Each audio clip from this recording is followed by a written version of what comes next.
Oh, well, I will always go, of course, towards the Beatles. It's comforting to me. But, I actually love, like, something I have learned to appreciate is Deep Purple. Really, I mean, I love Ian Gillan as an artist, a vocal artist. I listened to Def Leppard was a big, big guy for a big band for me. I actually like bands like Glenn Miller. So, but Dead Can Dance. I don't know if you know of this band. It's my boyfriend. My boyfriend is a huge metalhead. Introduced me to Dead Can Dance, and it was a huge revelation for me. I think it makes me feel good. Whatever the mood, I can listen to the same song in a different mood and just you know it reveals itself in a different way to me. So that can dance on one side, but it can be like metallic on the other side. Depends on how I feel.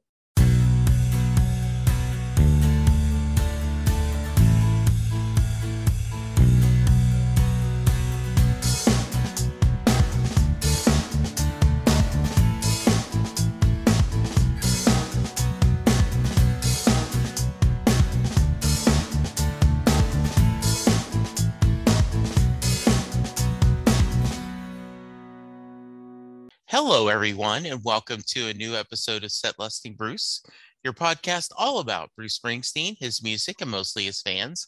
I am your host, Jesse Jackson. Joining me on this episode is another friend from Canada.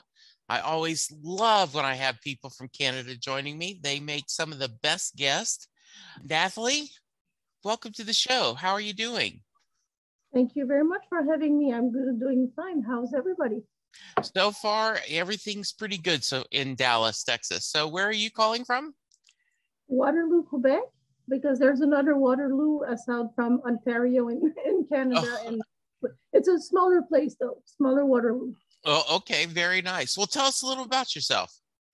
Well, I'm an entrepreneur, French Canadian entrepreneur, and accidental podcaster because I wanted to open a new lane of communication with my prospects. So what I do basically is my enterprise is called Les Cantons de Lettres, which is canton is French for township, and lettre is like the how you name a specifics in like literature. So if you have a diploma in Quebec, it's lettre instead of littérature. So it's like the Eastern town scripts would be like the most vaguest approximate translation for my enterprise. So what I do basically is I create and organize and animate writing workshops for creative writing. Just to have fun with people because I used to do that as a participant, and I wanted to. I was missing these gatherings where we would talk about, we would write, we would read aloud, and then we would, talk about anything in between literature, like culture, like films. And I miss this gathering of people.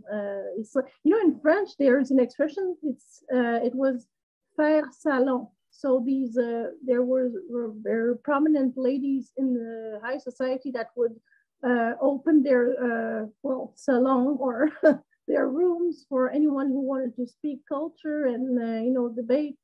So I wanted to faire salon in Waterloo, Quebec. So I started with one little event called Waterloo by Candlelight, where I created an event where we would write with a quill and ink and by candlelight. How fun! Yes, and it was very successful. So most of the people who call for my services are libraries because every good reader can be a writer, or the interest comes from reading, and then you want to write your own stories. So it was a natural environment for me. And then I didn't want to stop there. And I was saying, why stop at Waterloo? I want to open my services to anyone in the Eastern Townships. And this is where I live, actually. The Eastern Townships, for anyone who's not from Canada, it's a little region just an hour from Montreal. And it was colonized by the English who were loyal to the crown at the Independence War in your country. So any of the people who wanted to remain loyal to the Queen of England, well, sorry, not the Queen, historically, it wasn't a Queen, what, you know what I mean, the crown, English crown, some people went and colonized the eastern townships. So this is why it's not divided in the traditional seigneurial way we used to do in France. This is the only place that has townships. And it's such a nice place, lots of nature, lots of forests, farms, and we wanted to get away from Montreal as far as we could because we wanted to raise our family in a nice environment. So this is where we ended up in the Eastern Townships. It's very touristy, has lots of antique shop, and a really nice place to visit, by the way. And I fell in love with the place so much I wanted to contribute in any way, and I chose culture. So there it is. And I wanted to communicate with people. So I wanted to start my podcast, which is named the same as my enterprise, is Les Cantons de l'Est. Oh, good. Well, thank you. That is great.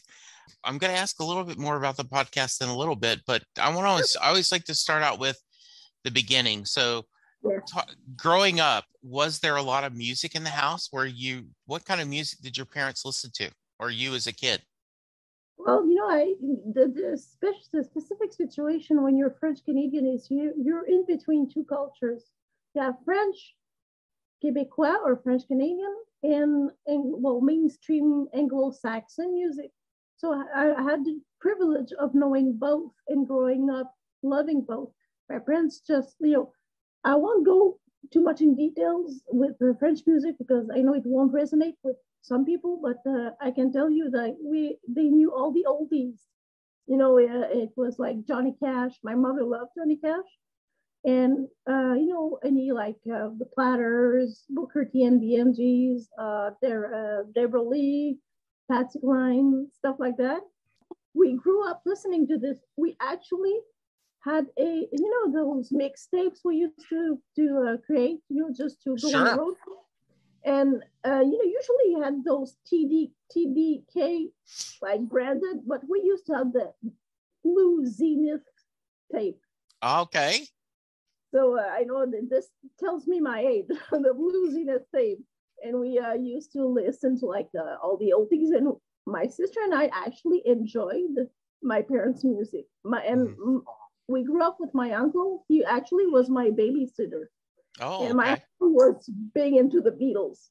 So the Beatles is huge with my sister and I because it's like, it's like a nice loafer. It's a comfort music. The Beatles is like the primal get together music we like to sing around a campfire.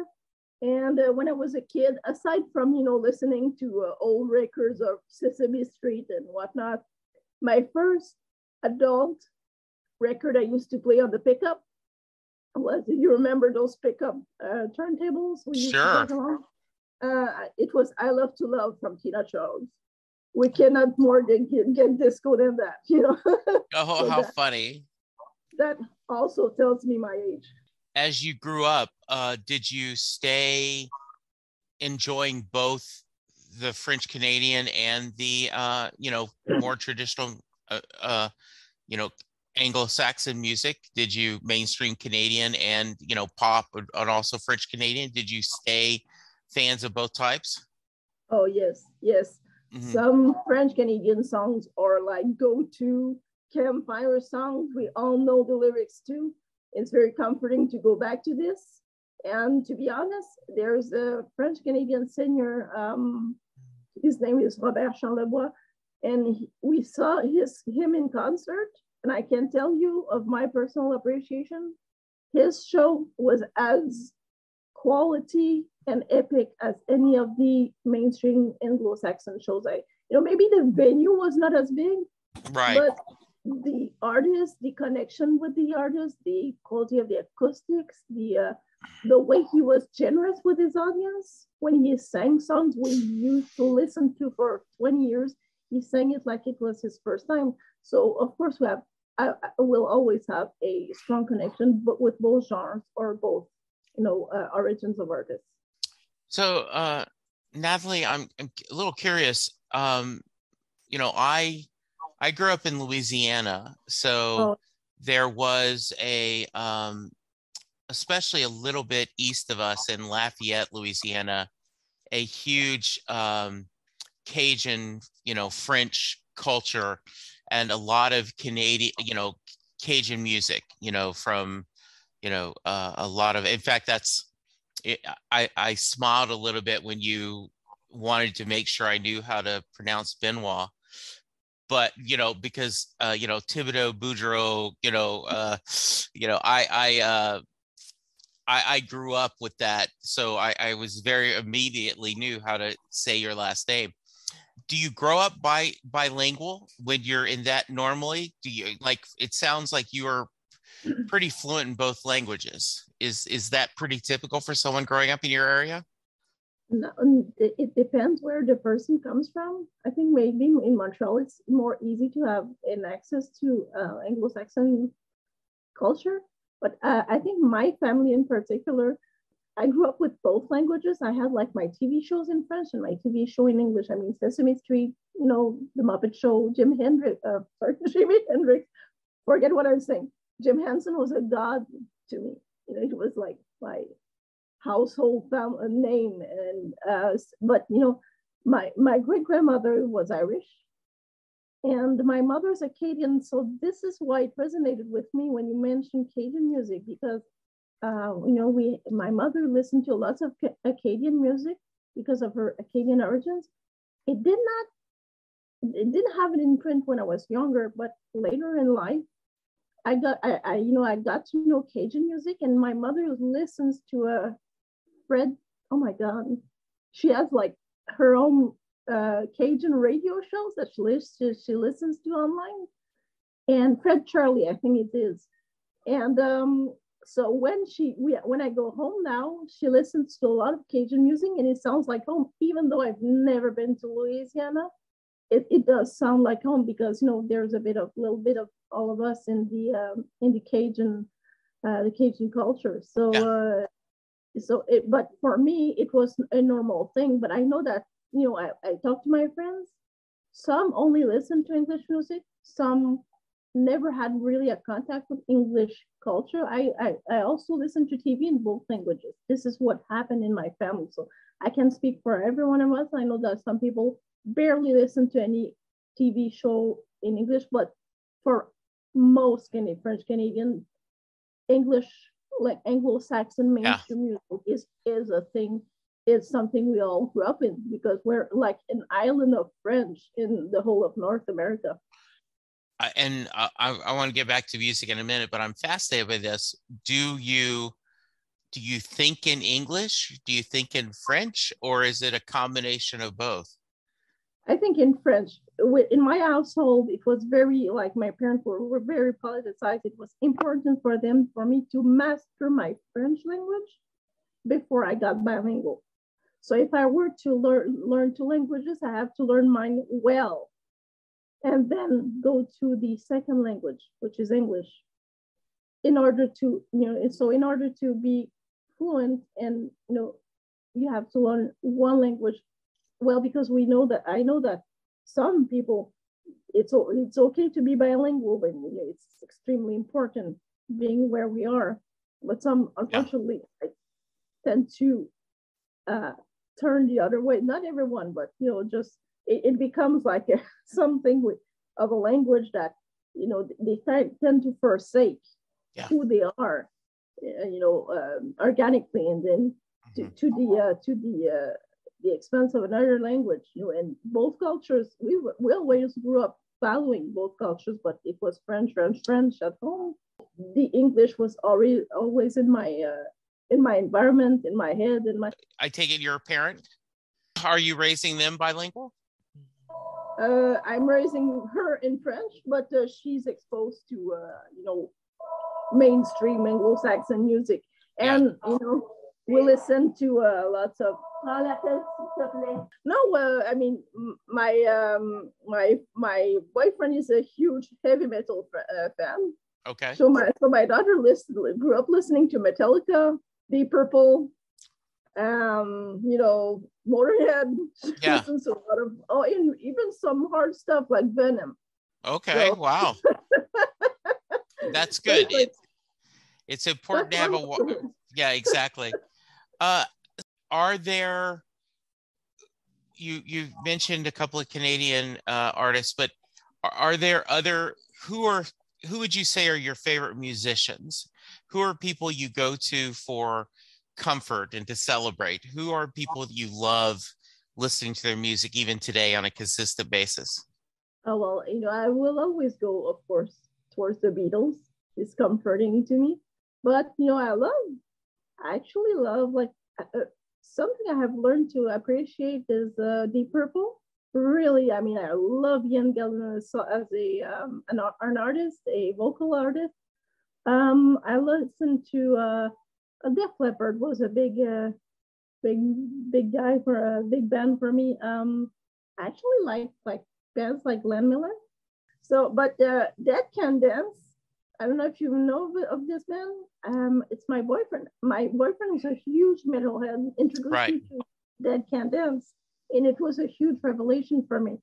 I think it makes me feel good. Whatever the mood, I can listen to the same song in a different mood and just you know it reveals itself in a different way to me. So that can dance on one side, but it can be like Metallica on the other side. Depends on how I feel. Beatles always, Jimi Hendrix. Mm-hmm. Oh my God, well, Def Leppard, because of the nostalgic effect.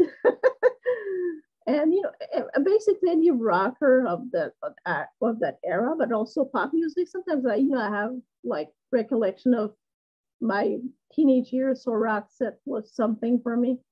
Yeah. But, yeah, the Swedish duo. So it depends really on my mood. I love classical music. Sometimes I go towards like George Gershwin, and Glenn Miller, stuff like that. I It's really love yeah, I love the diversity of your, the love of your music. So let's go back to your podcast. Now, give me the name again. it's Les Cantons de Lettres. It's French. But I know that funny thing, when I look at the stats on the Anchor platform, Right. the biggest audience, like biggest section of the audience, come from the U.S. Oh, okay. So I don't know, maybe there are francophiles in the U.S. and then it's Canada and then it's Germany. Mm-hmm. So Oh, we'll figure. yeah, that's pretty cool. Yeah, Um, I'm pretty stoked about this. yeah. So how often do you put out episodes?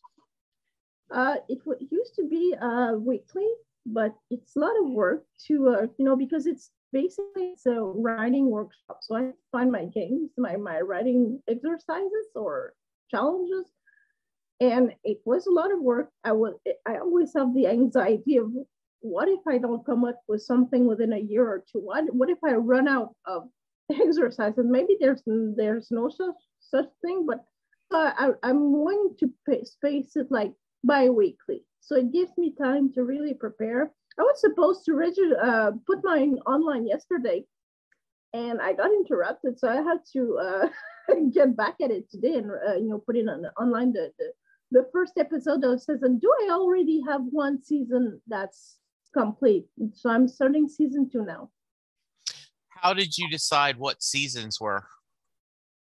I usually go over a bit over like all the way to maybe the 20th episode and then start back. Okay. It's like I try to do it like in a year. As they say, 2020 is going to be season 1 and 2021 is going to be season 2. It did not work that way.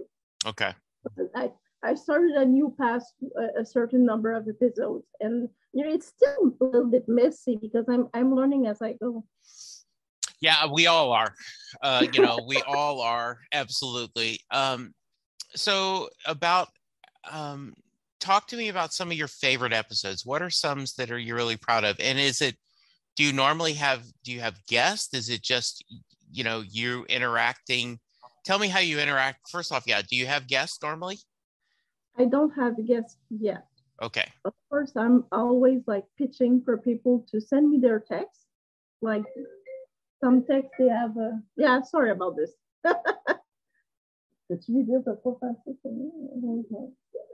Okay, so I'm always alone most of the time. Of course, I'm always open to guests. It hasn't happened yet because I think I'm still building my audience, and I'm starting to pitch to get texts now, so I can read them aloud and make the next person the new star of the podcast. I haven't received anything yet, but it's a learning process. Yeah. And hopefully, my biggest dream, I'm not sure if I can realize it or exceed it, is there's this French actor called Fabrice Lucchini. Yes. And this guy can read the type of actor who can read the phone book and make it sound like poetry. Yeah. He's one of the last generation to actually really enunciate well in the most old school way. And he like when he's like reciting Molière, it's amazing too. It's like music to listen to this guy. If I could have an exchange about poetry with this guy, that would be the holy grail of my podcast. Okay. So is it the format normally you talked about it's almost a writing exercise. So the idea is you go through different, or walk me through an episode you're really proud of. Tell me about that process. Well, usually I start with announcements. So I'm going to say my projects, what I'm working on right now. And then it's going to be literary appreciation. I'm going to read a poem from a well-known poet for people who are not much into poetry to appreciate not only the poem, but the French language through poetry, because I think there's a love-hate relationship from the French Canadian with their language, because they stumble upon the grammar and only think about the difficulty of and complexity of French language, which is more than that. But if they were introduced to poetry and listen to how French would really sound, the musical flowing way, I'm trying to make them appreciate them. Then it's a very structured writing workshops. There are always 5 genres. First, there's a warming up exercise. So it's nothing too complicated, something that would come out of your head quite easily. After that, it's something to stimulate your fiction writing. After that, it's a poetry exercise. And then it's a reflection. So I go for a quote. I go from a quote from a philosopher, a poet, whatever. And I let this person, there might be philosophers in the audience. So, and they can write about what they want from the quote I say. And then after, there's a stilistics exercise.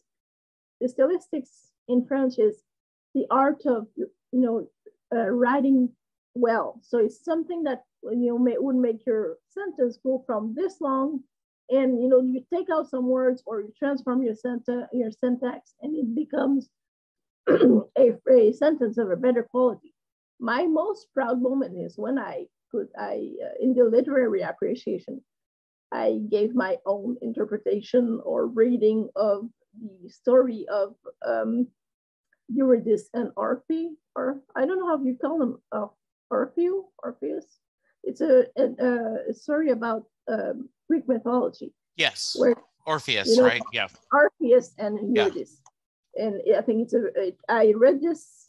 I know I had to rewrite it and read this during the Valentine's Day podcast. And I think it's one of the most underrated and beautiful love story I've ever heard.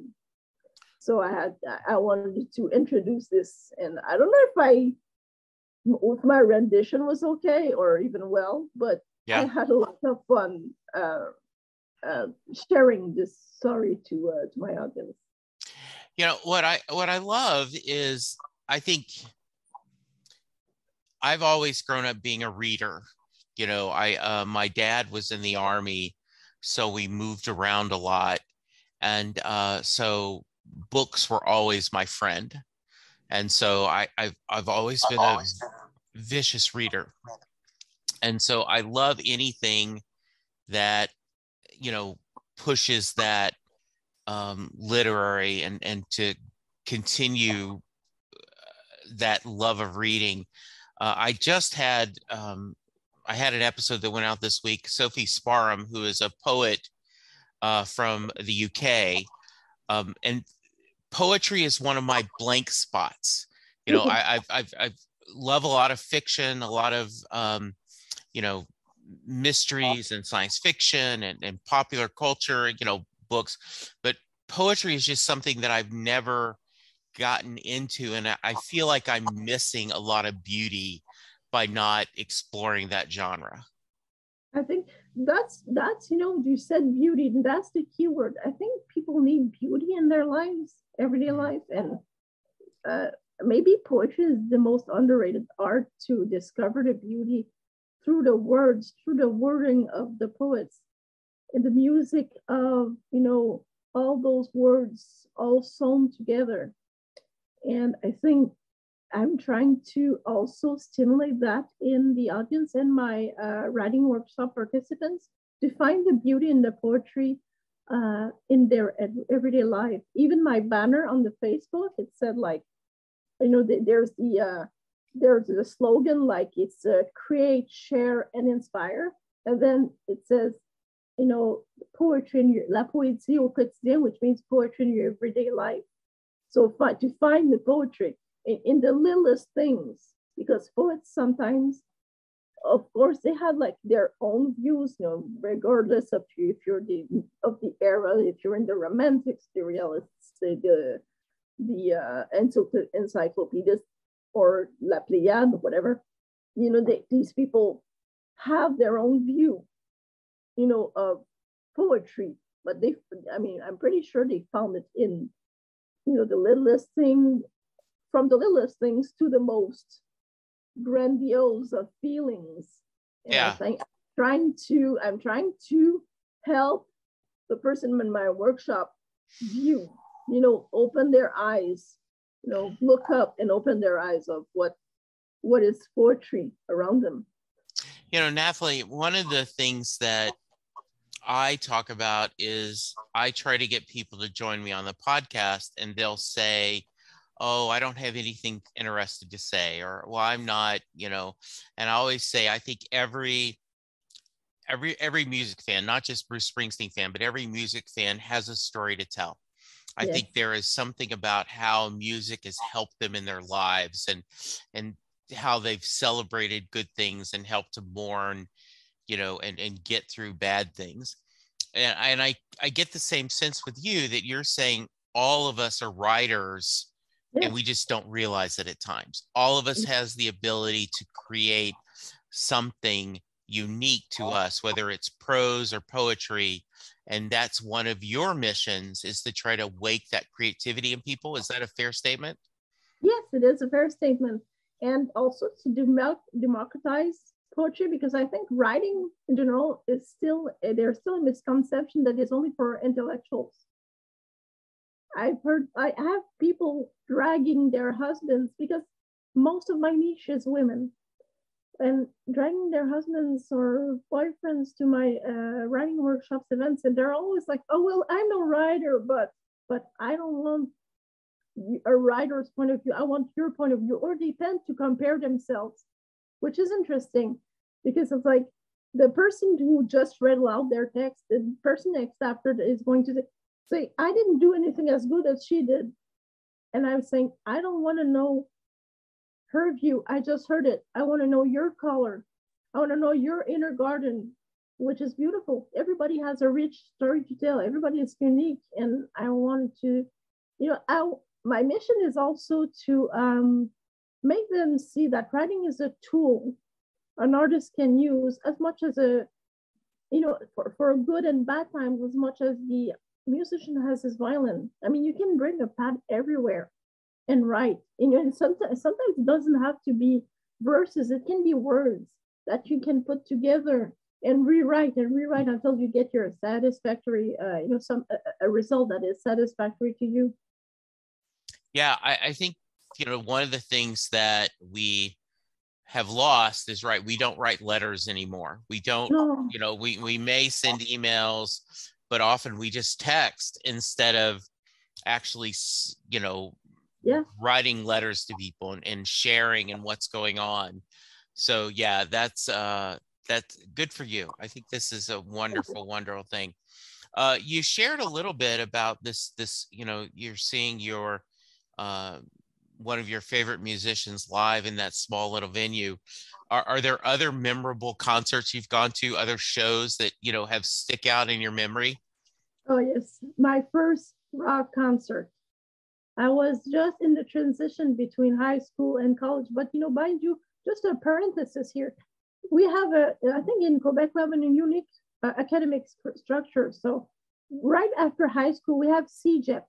CEGEP is an acronym for College of General and Professional Studies. So you have to go through CEGEP before university. So it forms you for your concentration, whether you want to go in human science or whatever. So I was transitioning between high school and CEGEP. And my sister said, "Oh, you want to come to the Def Leppard concert?" I'm like, "Oh yeah, whatever." I wasn't too. I mean, in my teen years, I wasn't too Broadway musicals. I wish I had heavy metal in my teen years, but I wasn't too Broadway musicals. I saw Cats, I saw Phantom of the Opera, I saw Les Miserables, which was the most emotional concert. So it was a huge jump from Broadway musicals to rock concerts. And my God, I never turned back after that. It was huge party for me. My ears rang long after because the people was so loud. But it was during the Adrenalize, right after the Adrenalize album release. So it was the Rick Helms drum platform with the scenography was amazing. The atmosphere was amazing. So then I discovered the rock concert, atmosphere. So I didn't want to stop there. So I went to see Bon Jovi, and after that, my boyfriend wanted me to discover Iron Maiden. So yeah, Iron Maiden was big too. I was really impressed by Bruce Dickinson. I was really far away, and I could see him running across the stage. He was in his 50s, and I was like, "Wow, this guy's in shape, man." And he spoke a little bit in French as well. So props to him for that. So the Def Leppard was a huge eye opening on the rock scene. It was really awesome. So I miss these, but the concert tickets are getting more and more expensive. It's almost not affordable. Even Bon Jovi it has come up to 200 something. The last time I wanted to see it with my best friend who was really into Bon Jovi, it was just for old time's sake. And I was like, didn't they used to sing for the working man? And now it's like 200 something, and the working man can afford it. But my 2 cents about this. All overall, rock music was, and I would die if I could see Metallica once in my life, and Dead Can Dance. I know they're touring in Europe, and I cannot wait for them to do a tour in North America. I wish I could bring my mom to see a Dead Can Dance concert because she had the. Sorry, I'm rambling on. No, you're doing fine. I'm going over time. So yes, she just got her diagnosis of stage 4 cancer. She's in remission right now. Oh, good. I think that would be a very iconic moment for both her and I, because I used to see lots of shows with my mom. We had a really great relationship. We came from mother and daughter to friends. We saw lots of concerts. I saw lots of world music concert during there's a Montreal Jazz Festival, and I don't think I ever saw a jazz concert during the jazz festival. It was mostly a Corsican singer or Lorena McKinnon, which isn't the same genre as Dead Can Dance. Really, she's a Canadian singer. Something that she's one of my best concert memory comes from Lorena McKinnon. It was surreal because she came on the stage. She was ethereal. It's like she was floating on the stage, just to fit her genre. And we were so relaxed during the whole show. It feels like a feel-good spa moment. And then when the show was over, we went out, and it was the Montreal Jazz Festival was booming, and it was such a contrast between this calm, ethereal, relaxing show and the whole effervescence of the jazz festival outside. What so yeah, I tend to forget her as a memorable show, but Lorena McKinnon is a must see. Did are you you mentioned loving Broadway in the past? Did you one of my favorite current Broadway shows is Come From Away. Are you familiar with that? Because you know it's from a Canadian perspective. No, I don't know about this. There are so many of them. I don't know Yeah. all of. Yeah, Come From Away is based on the true story about um, after 9/11, all the planes had to go to Gander and then it's a musical set about that few days after 9/11. It's a really beautiful musical. So yeah. So this is a Bruce Springsteen podcast. Any thoughts about Bruce? Have you done any, have you watched his Broadway show on streaming, like on Netflix? No, I never didn't even know he had a. I'm not gonna like you. I cannot say. I can't pretend I'm a fan of Bruce Springsteen. I respect the artist though. Sure. Sometimes there are artists you appreciate without being fans, but you respect who they are and what they did. Yes. I don't have a personal anecdote with Bruce Springsteen, but someone I know, so I'm gonna share it.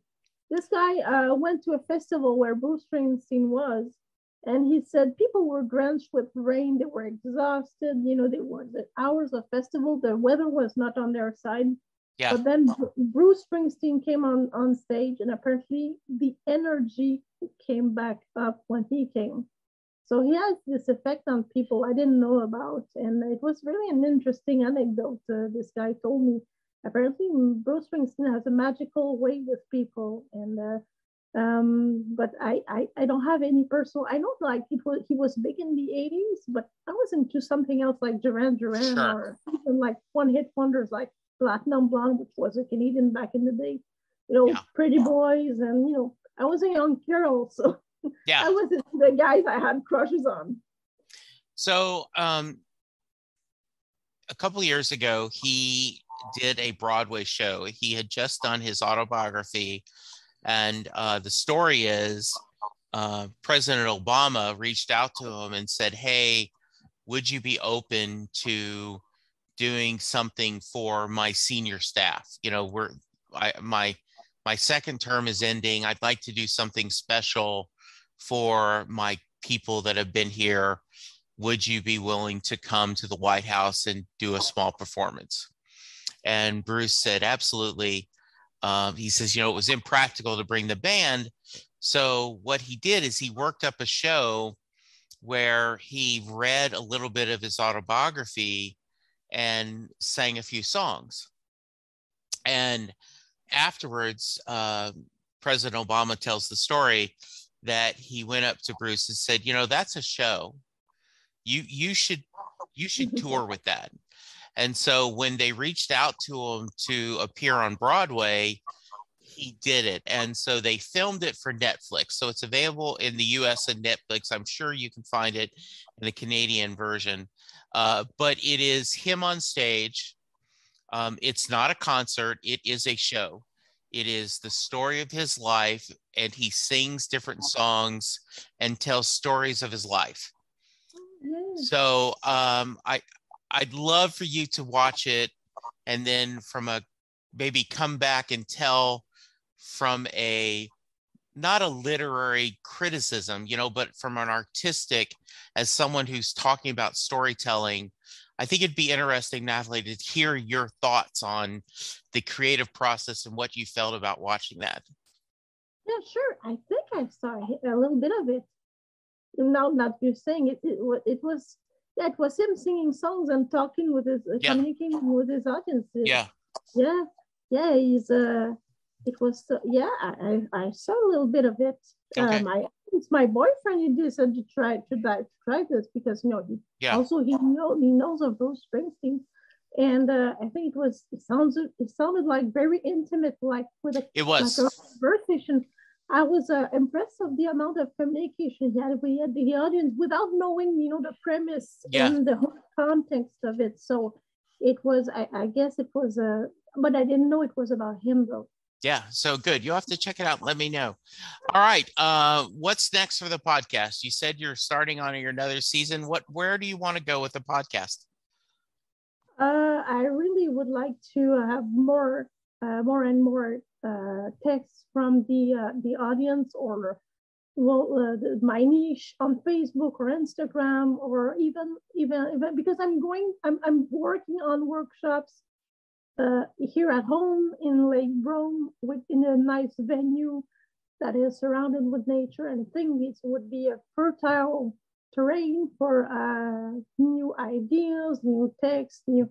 So of course I'll have, maybe if I have like a direct contact with customers, then it could be so I could bring material to the podcast. And hopefully have like more participation from the every people. Sometimes I share my writing as well, to show them, hey, I come from a place when I used to write.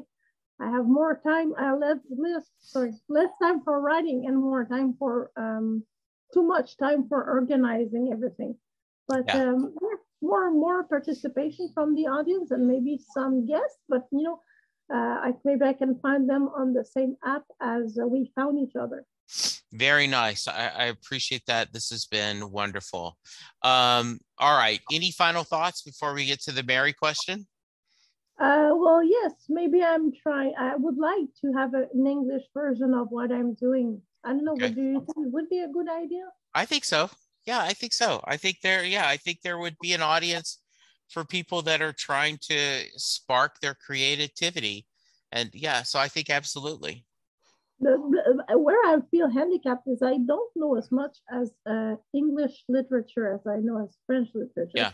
But I like to learn along the way. I love to do the research. I think the same format. My biggest limit is my fear of being an imposter, since Yeah. English is not my language nor my culture. But yeah, maybe one day I'll give it a try.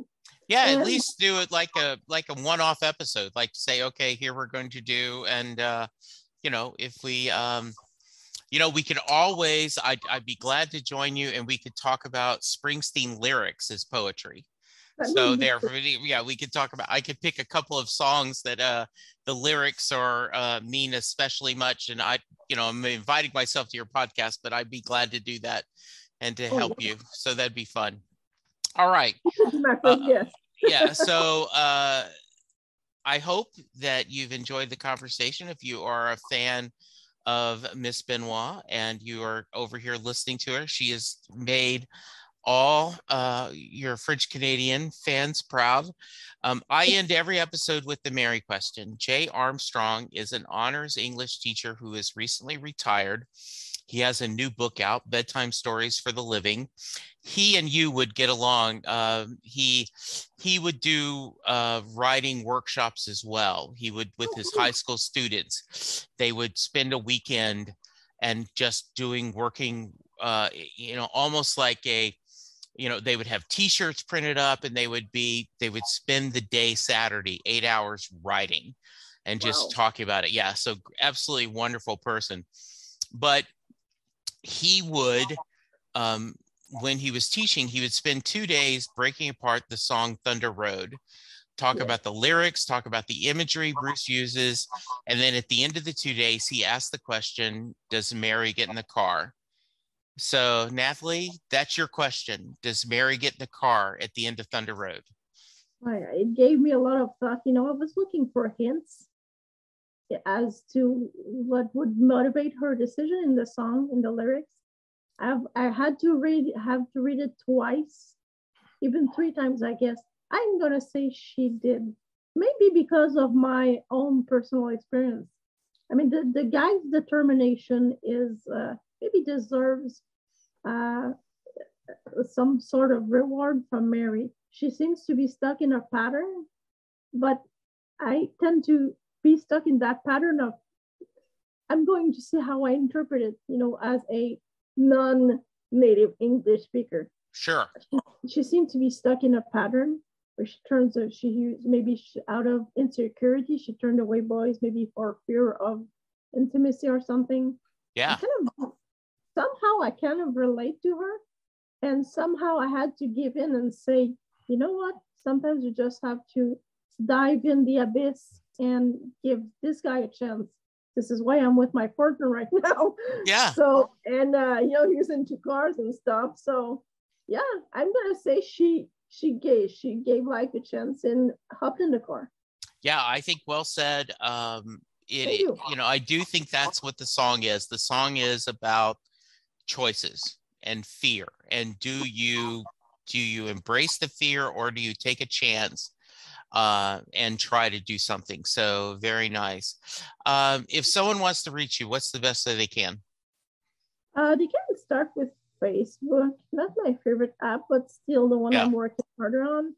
I have a website, www.lescantonsdeletresaltogether.com, or and I will have a link of that in the paper on the show notes. Perfect. So yeah. I think the best introduction is either Facebook or Instagram, and the rest will follow. Okay, very nice. This was wonderful. I had so much fun getting to meet you. I look forward to continued communication. Yeah. Do you want to have a closing for your friends of French speaking? Do you want to close this out in French? Yeah, well, in French language? Yeah. Bien, j'espère qu'il y en a qui ont écouté ou tenté le podcast de Set Lusting Boost. Je vous encourage à écouter les autres épisodes de son podcast si vous êtes des mélomanes, et on se dit à bientôt. Perfect. Thank you. Listeners, I hope you've enjoyed the episode. Thank you, Nathalie. Listeners, go get vaccinated, go get boosted, and let's be kind to each other, because that's how we're going to get through this. Thank you, listeners. Thank you, Nathalie. We'll talk to you soon. Goodbye. Goodbye. Doing a podcast at times can be a one-way conversation, and I hate that. So please let me know what you like and don't like about the work I'm doing. You can reach the podcast via email at setlustingbruce@gmail.com. The show is on Twitter at setlustingbruce, and my personal Twitter is at jessejacksondfw. We have a website, www.setlustingbruce.com. From there, you can find links to other Springsteen podcasts, as well as other music-themed podcasts. We have a page devoted to our own SLB All-Star Band. These are guests who have been on the podcast more than 3 times. There is a link to our store where you can purchase Set Lusting Bruce shirts, as well as a Merry Question t-shirt.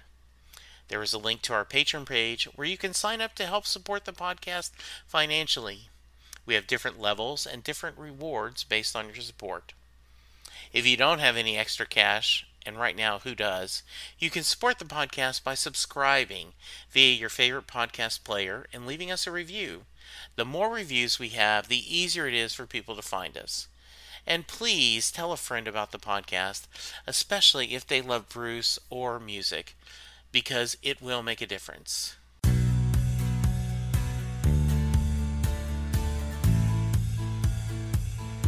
You just heard the fun-talking, hard-rocking, music-loving, album-ranking, fan-thinking, joy-spreading, lyric-reading, story-sharing podcast that is the one, the only, Set Lusting Bruce. The theme for Set Lusting Bruce was written by David Rosen, used by permission.